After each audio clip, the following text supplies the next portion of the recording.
Oknum jaksa dilaporkan ke Asisten Pengawas Kejaksaan Tinggi Sumatera Utara. Laporan ini terkait berkas perkara dugaan penipuan dan penggelapan surat tanah.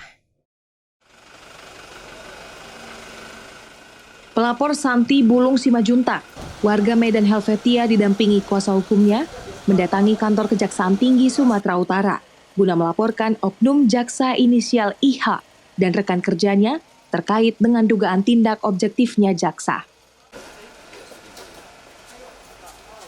Pelapor Santi menyebut adanya dugaan keberpihakan oknum jasa tersebut akibat laporan Santi terkait penggelapan surat tanah yang menjadi jaminan atas utangnya oleh DRS.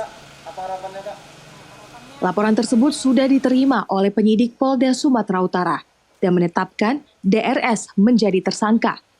Namun dalam proses pengajuan berkas perkara ke Kejaksaan Tinggi Sumatera Utara, oknum jaksa IH sudah 5 kali mengembalikan berkas perkaranya untuk dilengkapi atau P19.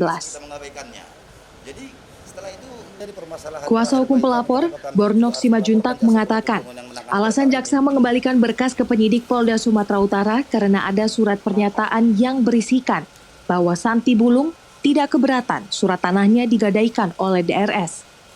Namun Bornok menyatakan kliennya tidak pernah membuat dan menandatangani surat pernyataan tersebut, dan jaksa tetap bersikeras surat tersebut harus diperiksa di laboratorium.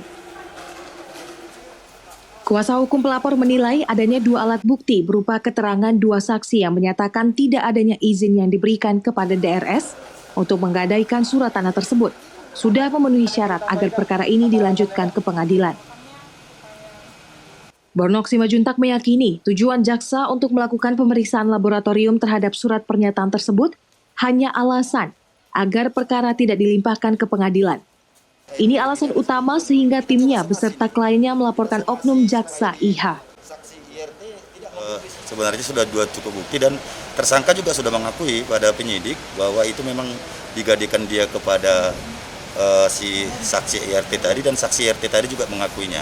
Dan penyidik juga sudah memeriksa 2 orang ahli pidana dan ahli hukum perdata. Jadi menurut kami sudah cukup 2 alat bukti untuk perkara ini bisa dilanjutkan ke pengadilan.